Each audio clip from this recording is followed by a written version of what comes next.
This is One Man's Family.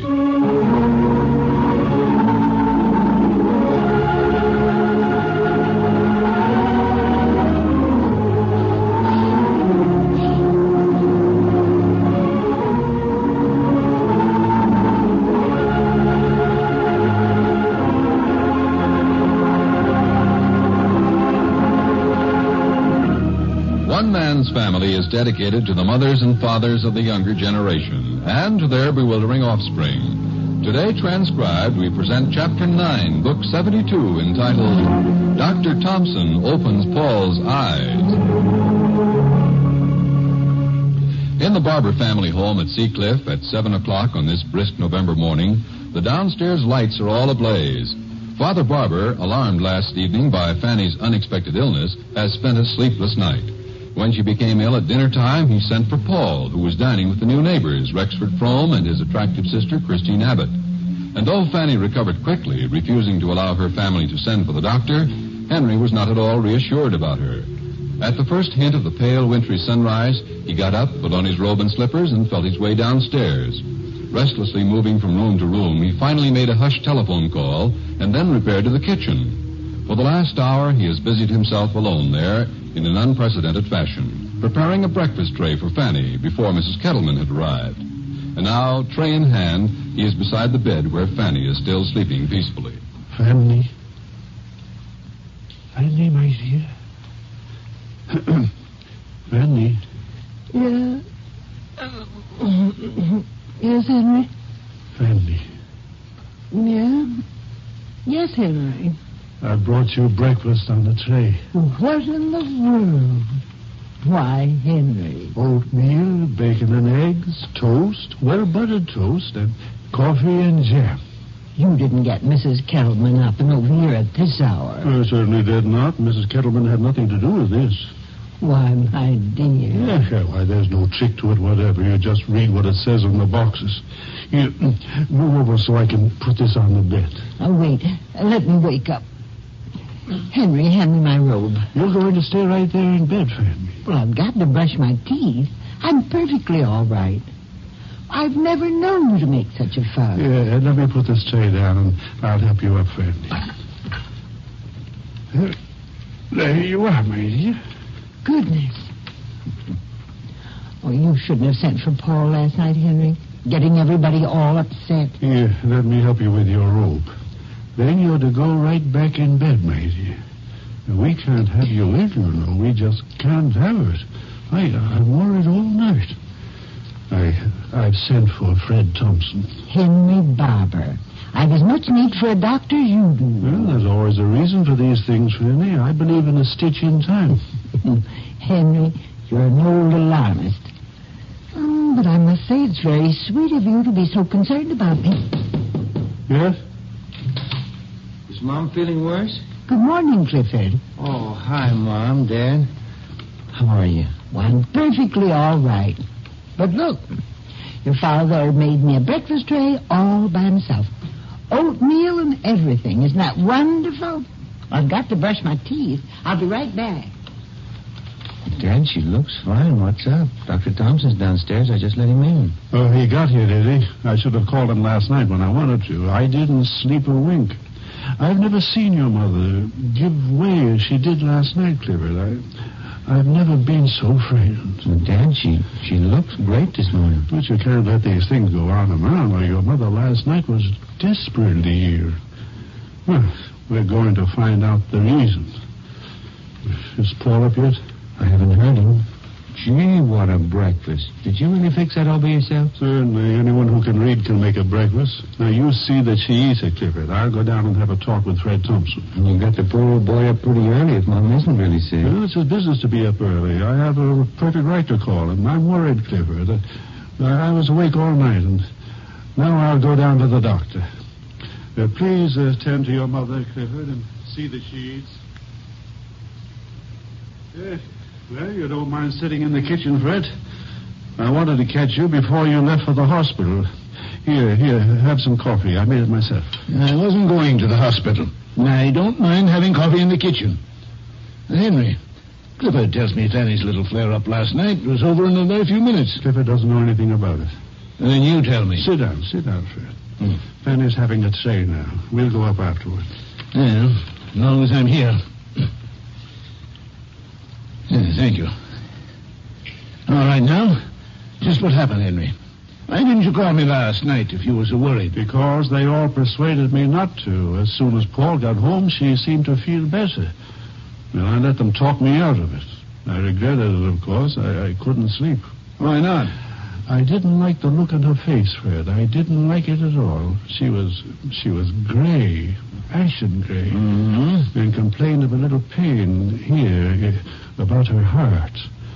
And then all of a sudden, she lost consciousness. Well, almost anyway. I shouted for the family. I phoned Paul. Mrs. Kettleman did some first aid thing. And, well, the next thing I knew, they were all saying that she was well again. Yes, I got to thinking during the night if anything ever happened to Fanny, I don't know what I'd do, Fred. Yeah. And Paul was out somewhere, you say? Yes.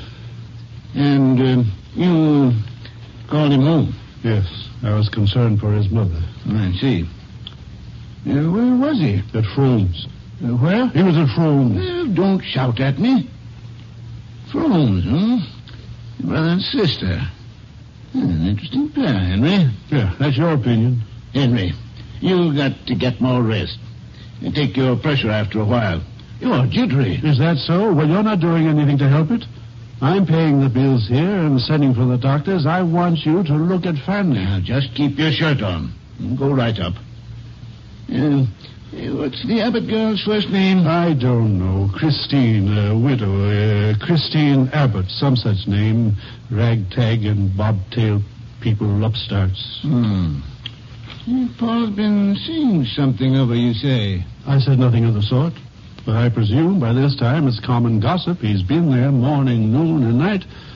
Yes, why, he's addled about those people, Fred. Just addled about... Oh, haven't you had enough coffee? All right, Henry, all right. Where did you leave your little black bag? Right there. I've got it. And there's your telephone. Yes. Well, you go on up, Fred. You know where our room is. Clifford is upstairs. Yeah, Henry, you stay down here. Let me talk to Fanny alone. Hello. Hold on a minute, please. Fred, I'm to stay down here? Yes. You'll just be in the way. Yeah. Hello. Oh, Hazel. Huh? Well, she seems better this morning. Certainly, I'm sure of it.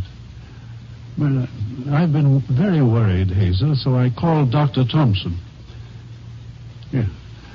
We're going through something over here that's got us all on edge. Yeah, I'm talking about your brother, Paul. What's that? Oh, thank you, my dear, thank you. Yes, do come over. Bless you, Hazel. Goodbye. Hey, Dad, this tray's a flattering sight for a new cook. Huh? Look what the invalid did to that breakfast. Says it's the best oatmeal she ever tasted.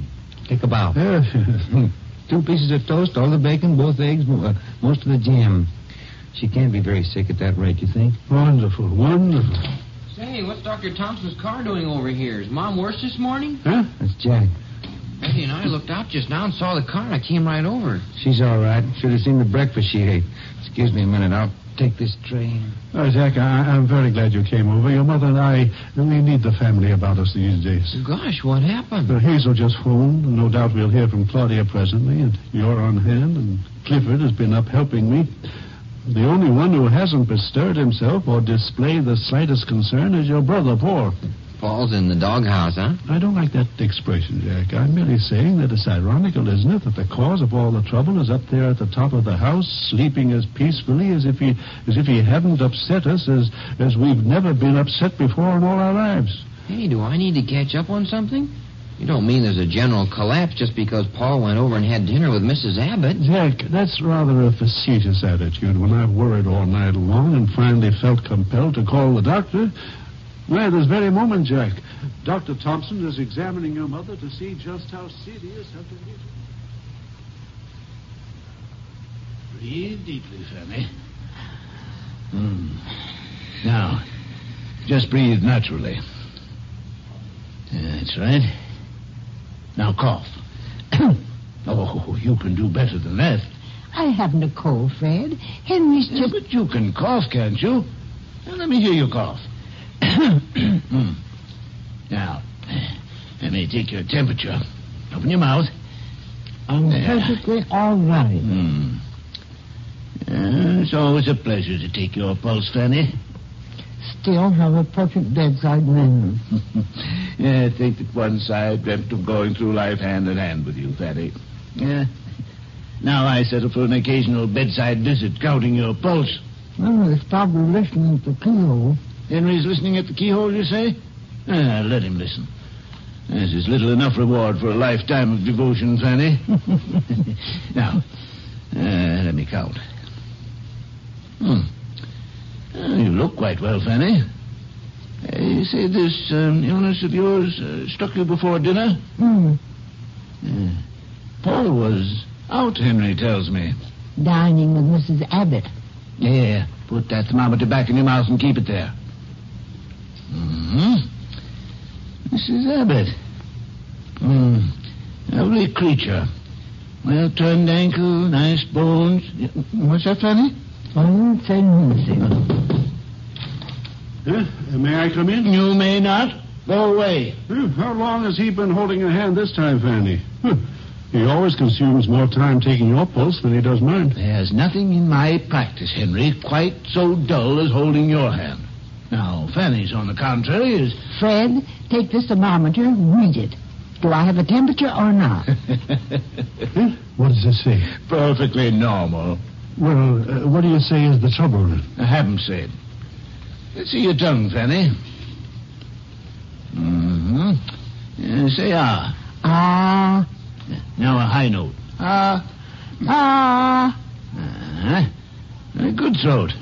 Oh, hello, Paul. Why, Paul, how long have you been at the door? Well, what's this all about? Nothing wrong, Paul. Just a checkup. Fanny, let Fred Thompson decide that. That's what he's here for. Yes, he certainly looks fine this morning. Your opinion isn't of the slightest importance, Paul. The doctor will presently decide whether your mother is fine or not. You're looking through me or past me this morning, Dan? Yes. Now let's clear out of the bedroom and give Fred a chance to go to work. Henry, I don't need to go to work. There's nothing for me to do here but quiet you down. Fanny's fine. Nothing at all. You're sure? Just as sure as I am that you're the one we've got to worry about. You're sicker than she is. I think you're running a pressure. Sit down. Huh? I said sit down. No, see here, Fred Thompson. Now, take your arms out of your robe. Come on. I haven't got all day. Henry, do as he says. Really, your face is terribly flushed, Henry. Just take your pressure. About it. Yeah, Paul. How are things at the airport? Oh, fine, Dr. Thompson. Here, Mom, let me straighten your pillow. I fixed it a moment ago. Thank you, Paul. Have Mrs. Kedwin bring you something? Coffee or toast? I made breakfast for your mother. Oatmeal, bacon, eggs, toast, coffee, jam. And I ate every bit of it. Yeah, what's this? What is it, Fred? Oh, that's an impossible blood pressure. You lie down on that couch over there for a few minutes. I'll take it again. Ridiculous. I got you. You do as I tell you. Henry, lie down. I should have known better than to call a mule-headed pill peddler. That's it. Just lie quietly. Is it anything serious, Fred? Now, don't you get yourself worked up just because he's in the stew. Stew indeed. Paul, why don't you go get the morning paper for your mother? Oh, I'll do just that, Doctor. I won't be long, Mom. Thank you, Paul. Now, let me try this pressure again, Henry. Feeling any better? I won't bother to answer that.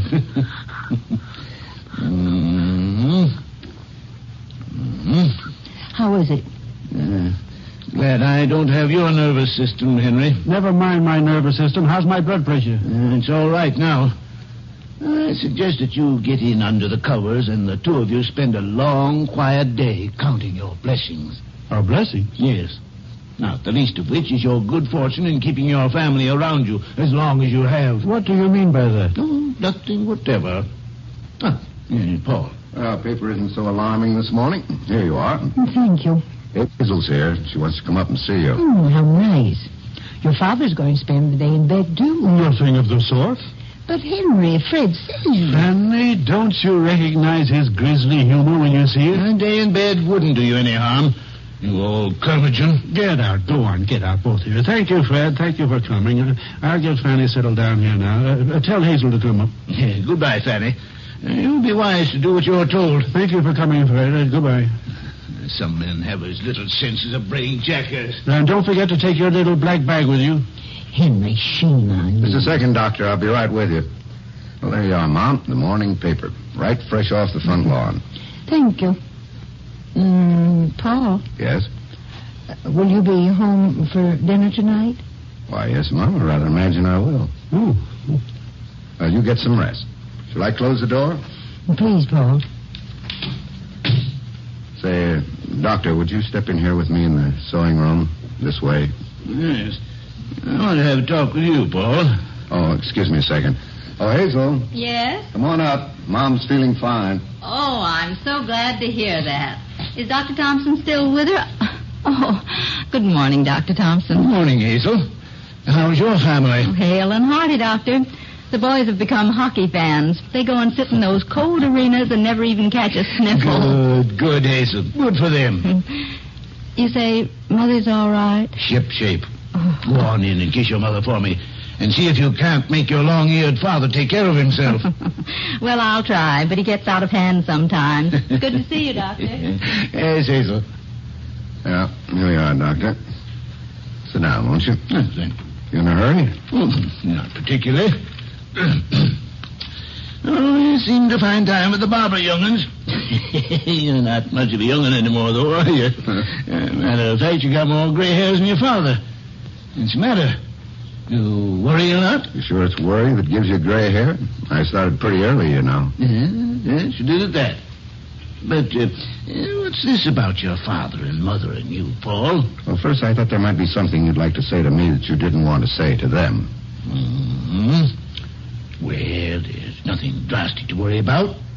Physically, your mother's about as sound as a woman her age could hope to be. Remarkably sound, in fact. Naturally, since she's had this spell, we'll watch her, and if there should be a recurrence, I might want to take her down to the hospital for a more thorough checkup. We'll see what develops. Well, that's very reassuring. What was her trouble last night? Oh, frankly, I don't know. Could be a slight gastric disturbance. You get up around your mother's age, you can't expect the machinery to function 100% all the time. Yes, I see. And I'm inclined to think that her trouble was mostly the result of an emotional upset. I understand you were out for dinner and your father called you back home. That's right. Did you see your mother before you went out? Yes. How was she feeling then? Well, she wasn't herself. I mean by that her nerves seemed to be a bit more on edge than as usual with Mom. I don't know why, unless it was that Dad and I had a little set-to about the Fromes. That's where I went to dinner. Yes. Been pretty attentive to that nice-looking young widow over there, I hear. Oh, I suppose you could call it that, yeah. What does your mother think about this romance? I don't need to ask about your father. Everybody knows how he feels. Yeah, seems to me that's about all he can talk about lately. Worse than a dog wearing a bone. But your mother now, does she think this Mrs. Abbott is worthy of her boy Paul? Why do you put it like that? Her boy Paul. Well, you have been a pretty attentive son, living at home and... Dr. Thompson, are you suggesting for one moment that there's a silver cord attachment between my mother and me? You needn't jump down my throat. You want to know your mother's troubles? That's so utterly ridiculous. Is it? You mean to tell me that that's Mom's trouble? That, she's afraid I'll marry this girl? Could be. What's to prevent you from getting married? Well, nothing, I suppose. That's right. And if you did get married, that would mean that you'd leave home. You'd leave this place where you've lived all these years. Fanny wouldn't have you here to worry about you and fuss over you. Well, Mom's never fussed over me. I live a very independent life up at the top of the house. But she knows you're here. But she's always encouraged me to get married. She thinks it'd be the best thing in the world for me. She said so time and again. And she really thinks she feels that way.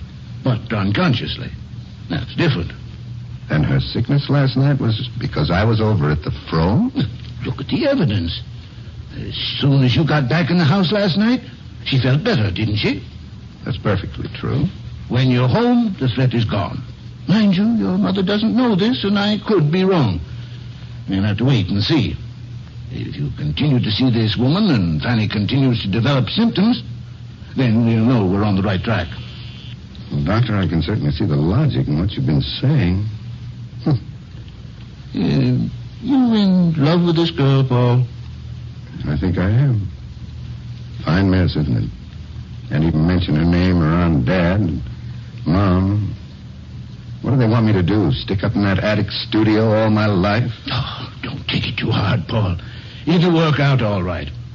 You've got too much character to let it get you down. I wonder. Maybe a good blow-off would be good for you. Now, I got to get along. You come over and have a talk with me in a few days. Till we see how matters are shaping up. Yeah. Well, thanks, Doctor. Don't forget, I'll be expecting to hear from you now. Okay. Bye. Goodbye. Where do we go from here? Well, what's the matter with you? Oh, Hazel. What's the matter, Paul? You're not worrying about Mother, are you? I just left her. She's fine. I think it was just some little upset. She's in there bright and happy as you please, trying to nurse Father now. Why, Paul, you seem distressed. What's wrong? Nothing, Hazel. I'm all right. You sure? Have you had any breakfast? I'm going down now and get a cup of coffee. Well, I'll fix it for you. Come on. No wonder you're out of sorts. I'm impossible in the morning if I don't have a cup of coffee first thing. Come on downstairs. Well, you don't need to bother. I can get her. You'll do no such thing. I'm going to see that you eat a good breakfast. Mrs. Kettleman's probably in the kitchen. Mrs. Kettleman is up cleaning Cliff's room. Hey, you talking about me? How's Mom? Well, fine, Jack.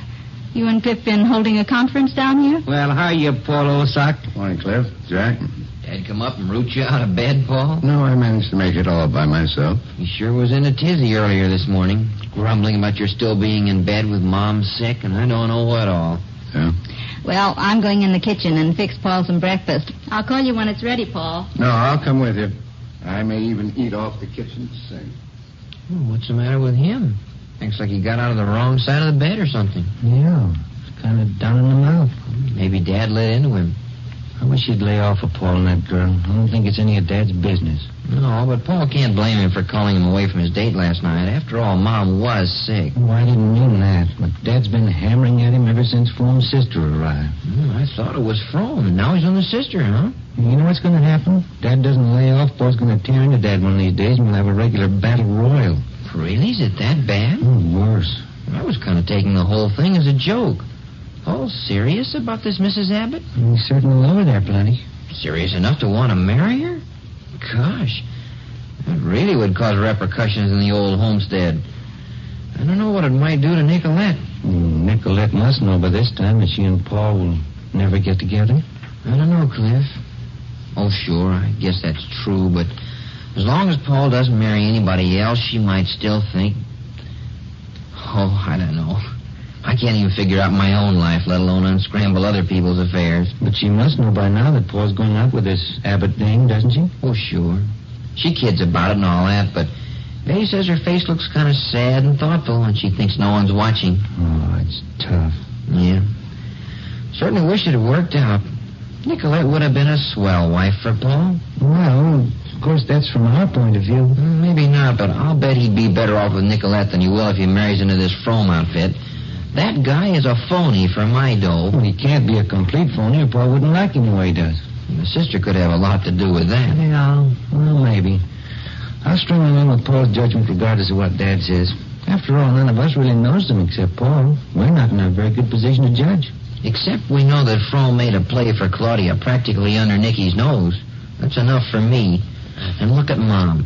If she's going to keep getting sick over what Paul's doing, I think he ought to watch his step. Yeah, but what about Paul? He's not young anymore. He's entitled to some happiness, isn't he? Yeah, but... is that the telephone? Yeah, I'll get it. Hello? Oh, yeah, switch, Mr. Barbour.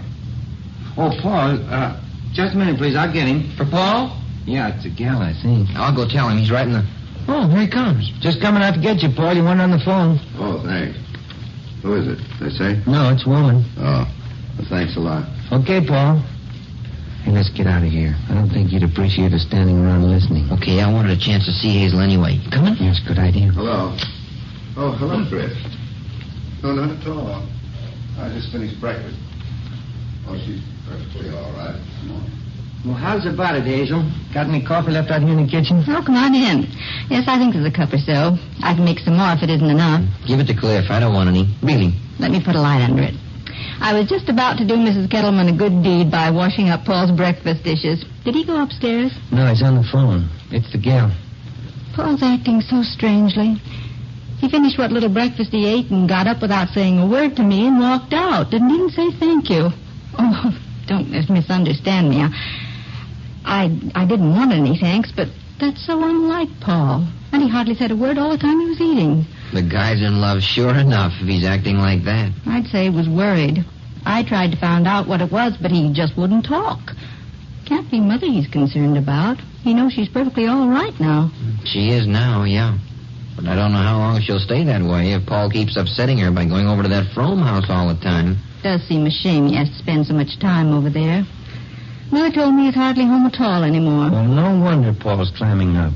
What? Why do you say that? Good grief, why can't the poor guy do as he pleases? Everybody's picking on him. I'm getting sick of it. If I was in Paul's spot, I'd move out of this house. Hey, Cliff. Clifford, you don't mean that. Heck, I don't. He's being torn every which way. Mom gets sick, Dad hammering at him, now the rest of the family starts clamming on him. And for what? Because he's found a girl he really likes? At long last, it looks like he might have found the one woman who can make him happy, and what happens?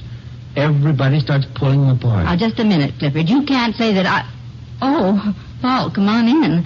I was just going to give Jack and Cliff some coffee. Would you like some more? Oh, thanks, Hazel. I just realized I'd walked out of here after my breakfast without thanking you.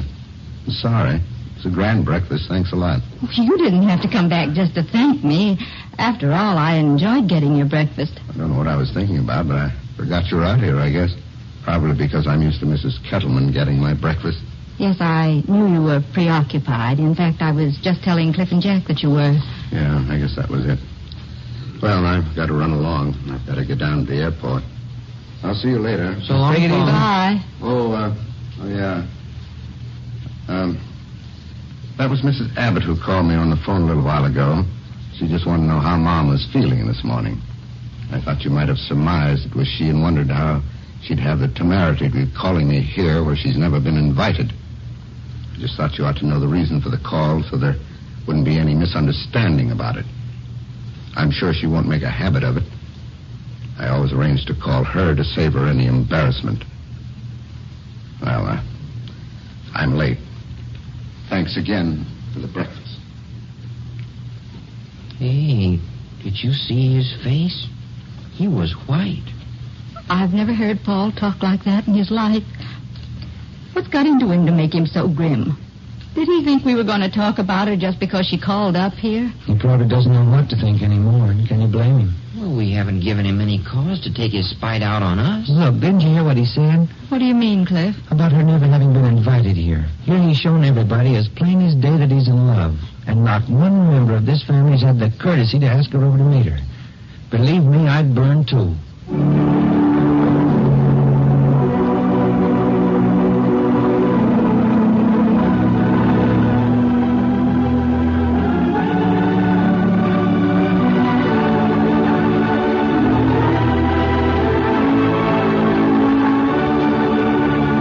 You've just heard Chapter 9, Book 72 of One Man's Family.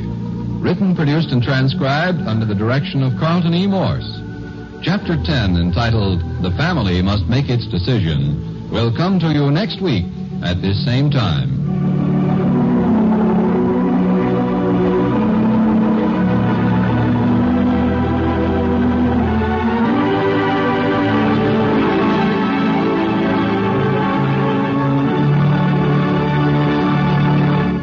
For a happy Sunday, you'll want to stay tuned to NBC to hear a great lineup of entertainment. For real enjoyment and a million laughs, be sure to hear the Phil Alice Faye Show. It's great comedy. And then stay tuned for mystery and adventure with Sam Spade as he solves another of his famous capers. There's a happy time in store for you today on NBC, so keep tuned here. Now stay tuned for the Quiz Kids, who follow immediately on NBC.